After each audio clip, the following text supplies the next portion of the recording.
The kingdom of my divine will in the midst of creatures.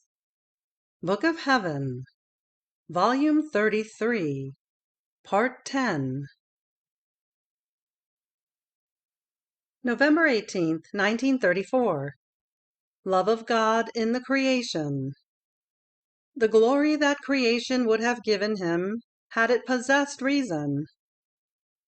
The sacrifice that love makes of its glory, its continuous cry.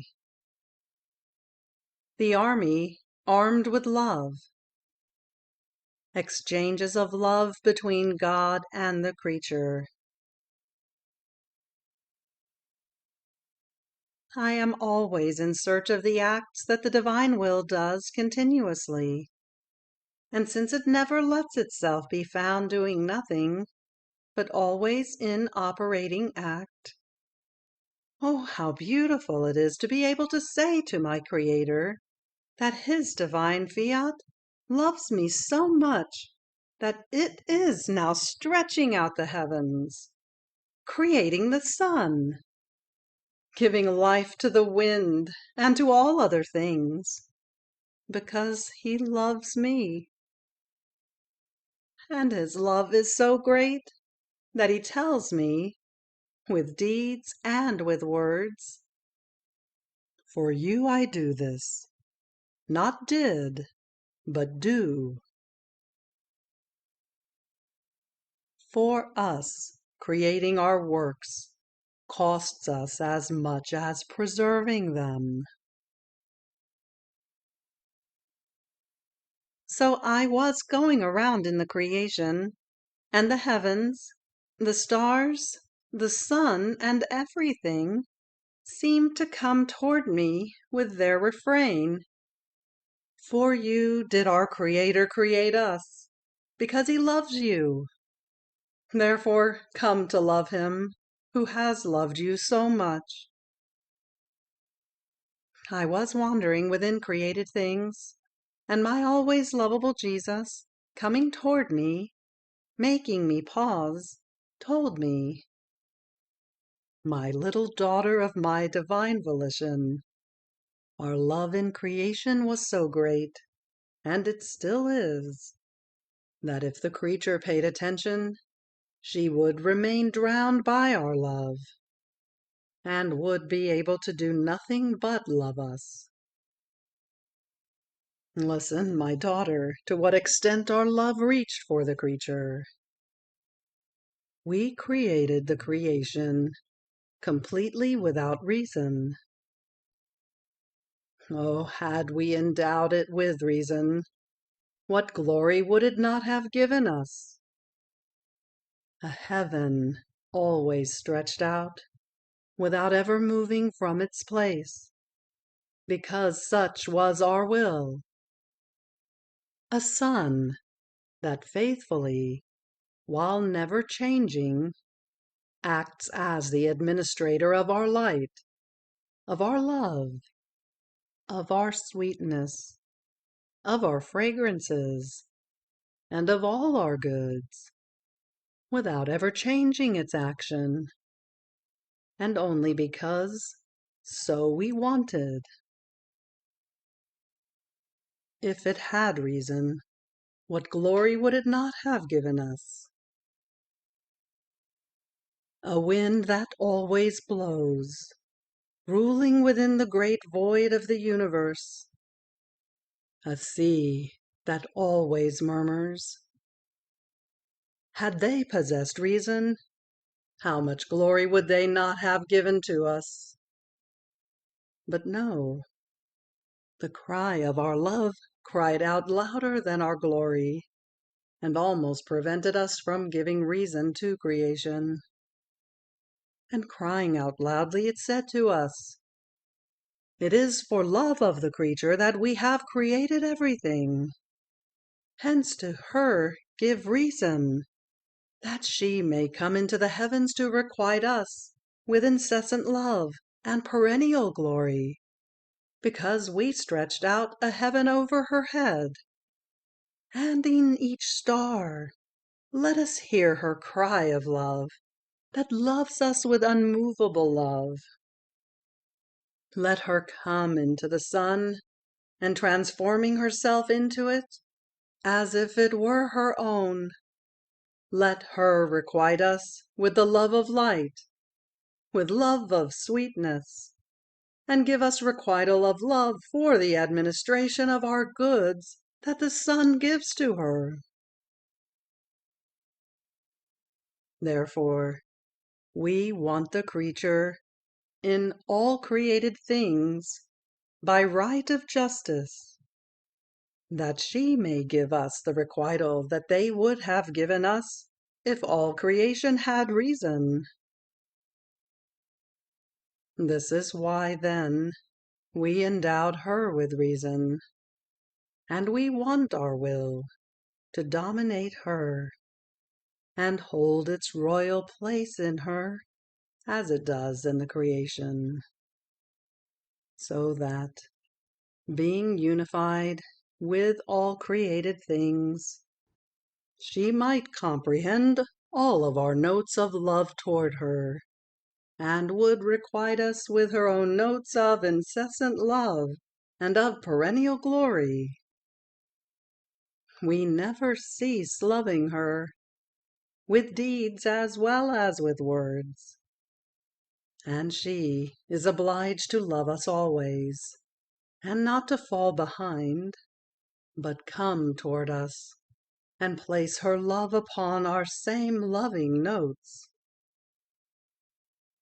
Furthermore, our love that never says enough wants to always give to the creature, nor is it content if it does not find new inventions of love in order to say to her, I have loved you always, and with love operating. Therefore, our fiat placed inside each created thing and invested them with a love one distinct from the other, so as to say to her, I love you powerfully, while in another it placed the sweetness of our love, someplace else the loveliness, somewhere the gentleness, and somewhere else our love that enraptures, that binds, that conquers, in such a way that the creature would not be able to resist us.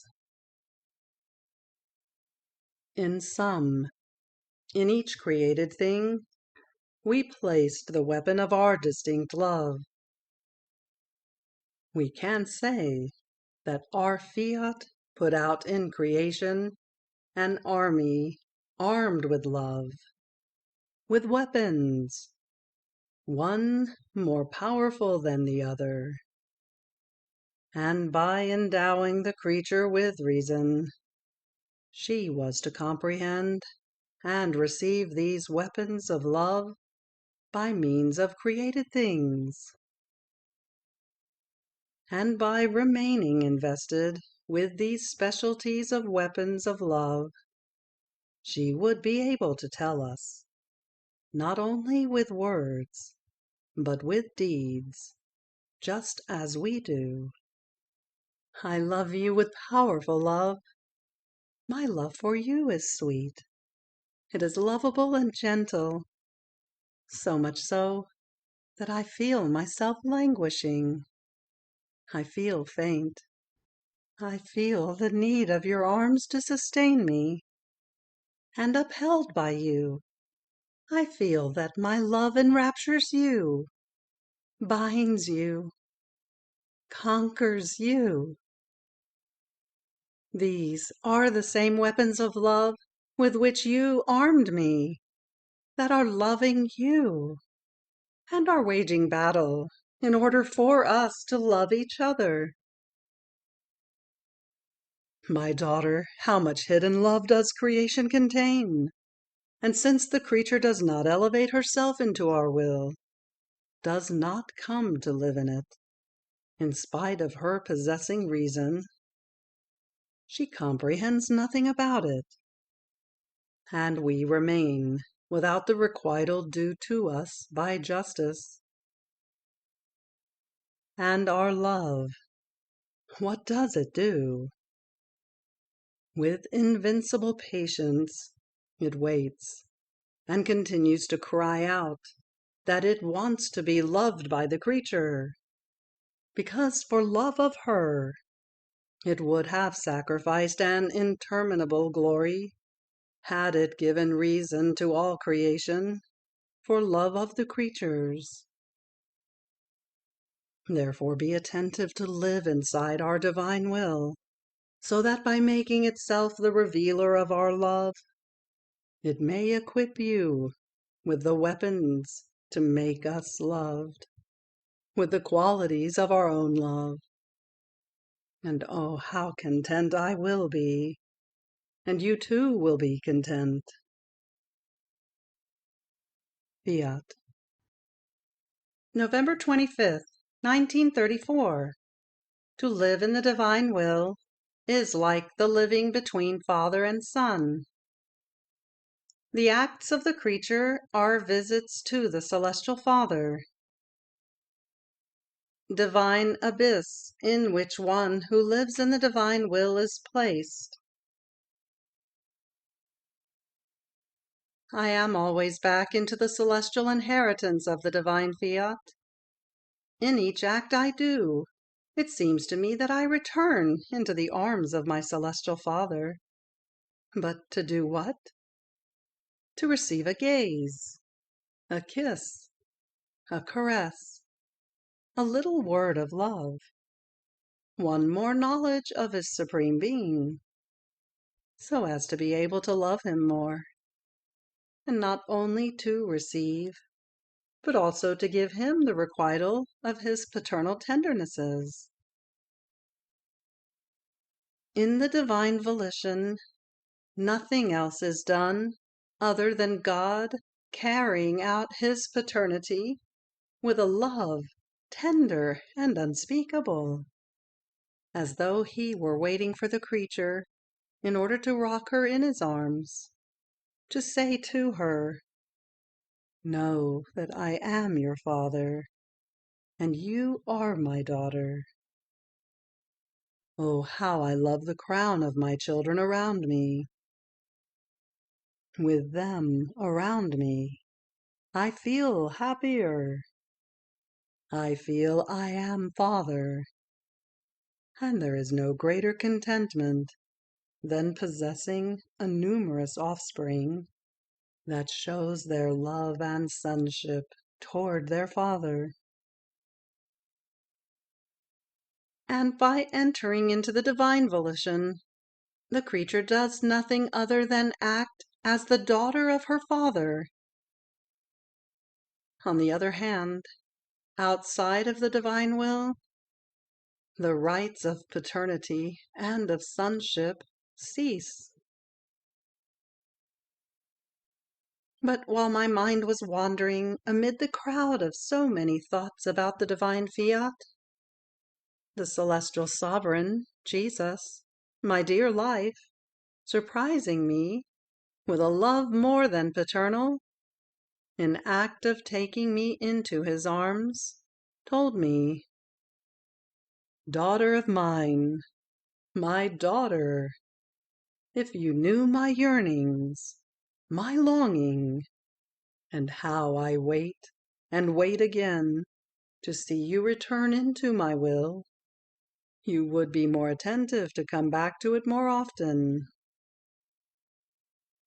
My love reaches the point of rendering me restless when I don't see you leap into my arms, that I may give you my love, my paternal tendernesses, and receive yours.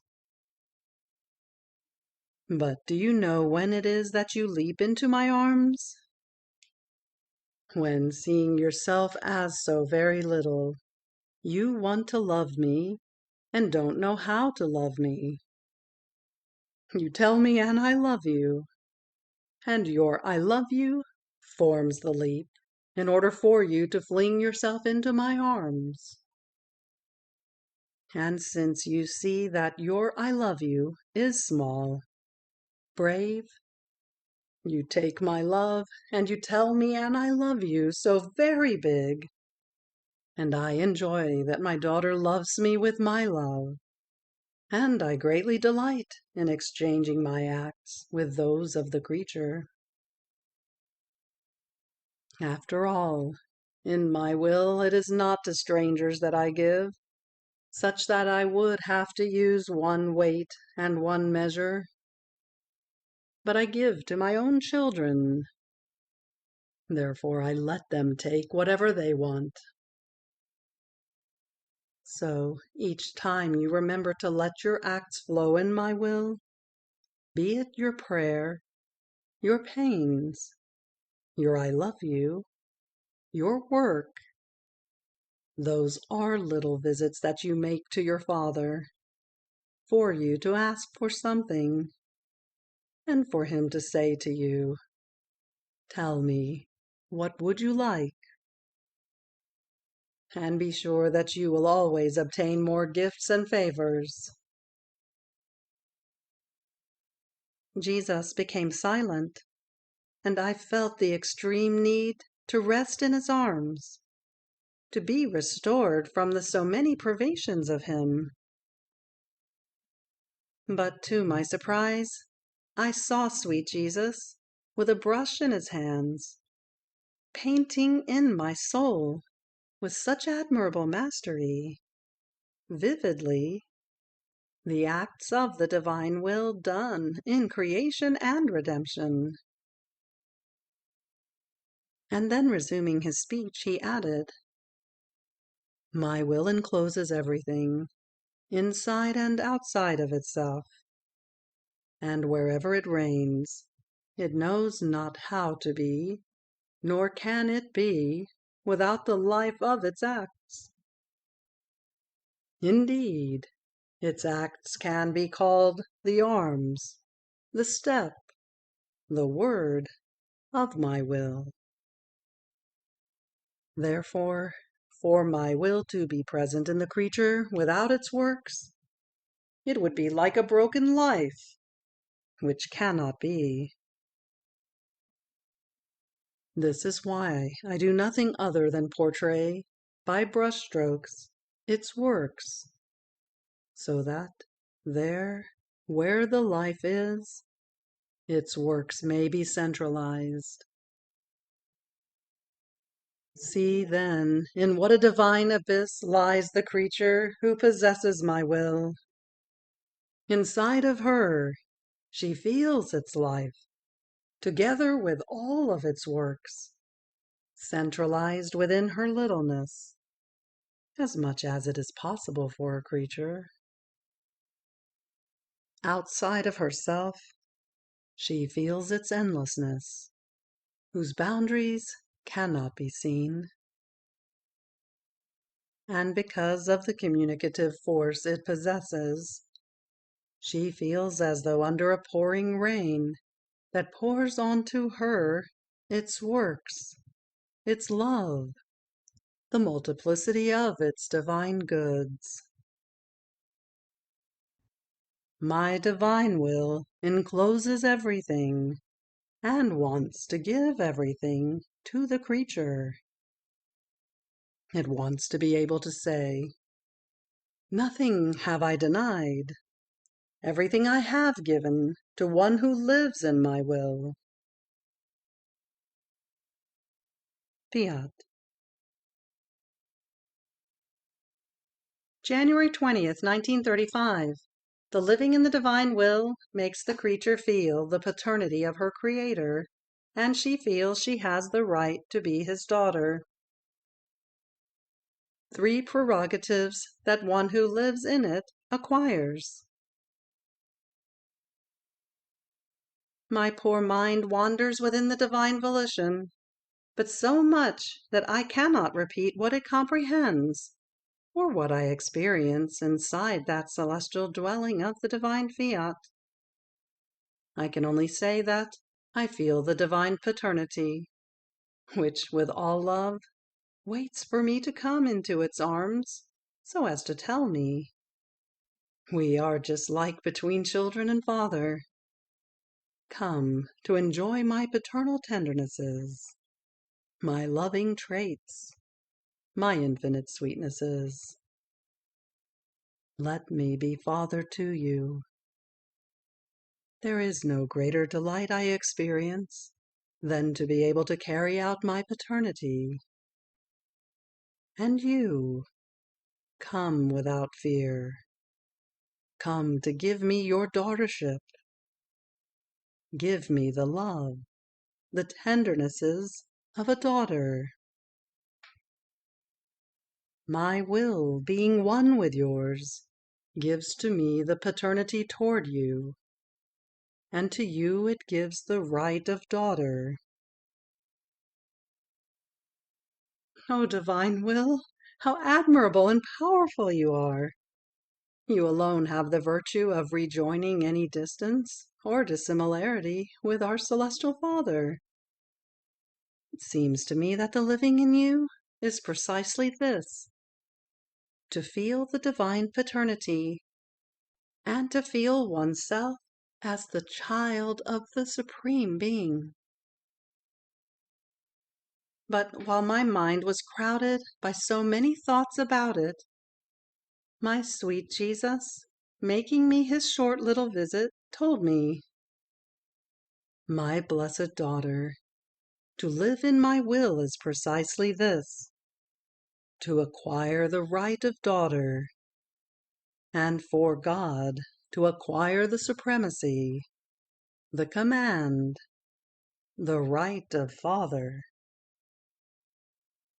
It alone can unite together one and the other, and make of them one single life.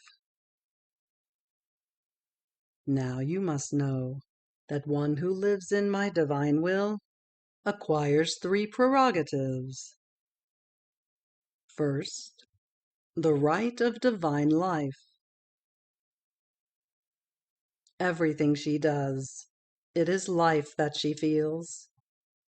If she loves, she feels the life of love, and as life, she feels it flow within her mind, in her breath, into her heart, in everything.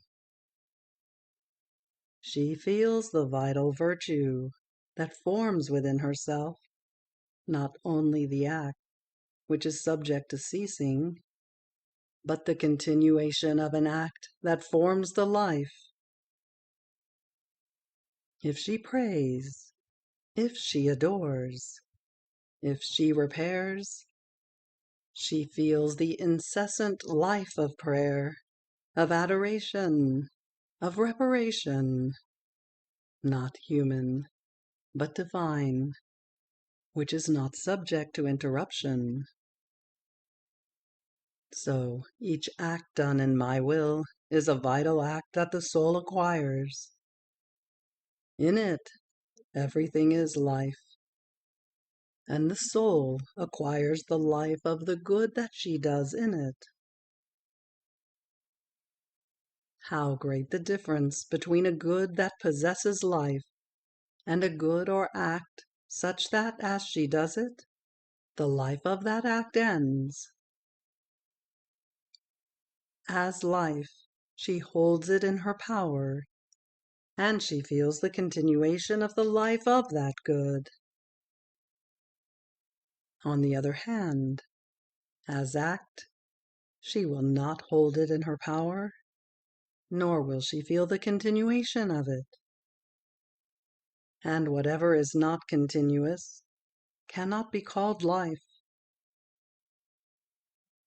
And only in my will can these acts full of life be found, because they have the divine life as their origin, which is not subject to ending, and therefore it can give life to everything and to everyone.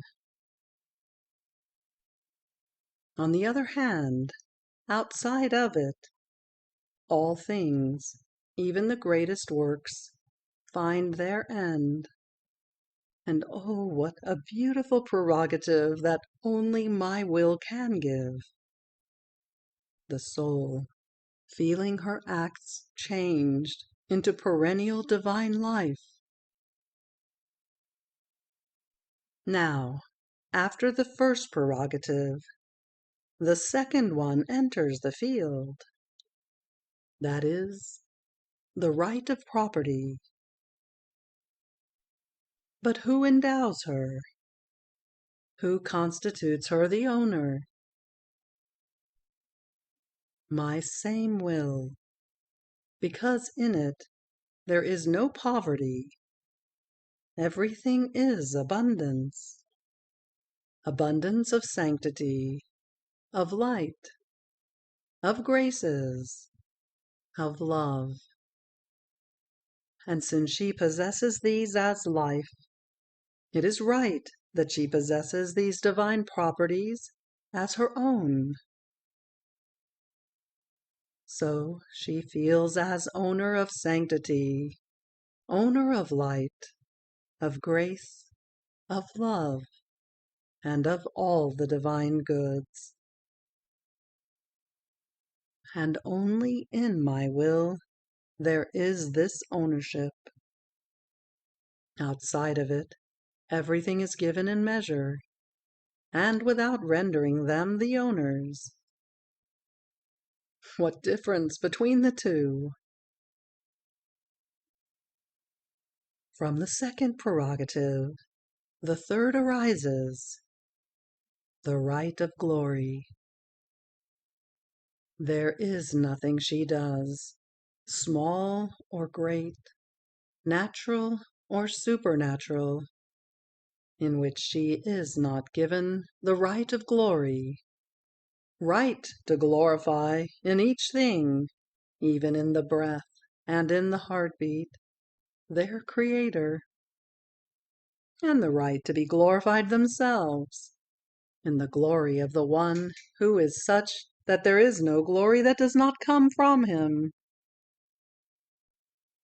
Therefore, in my will, you will find everything, and all at your disposal, and by right, not human, but divine, because my will itself loves to give you these, its divine rights, loving the creature as its own true daughter. Fiat. You have reached the end of the Book of Heaven, Volume 33, Part 10. Fiat.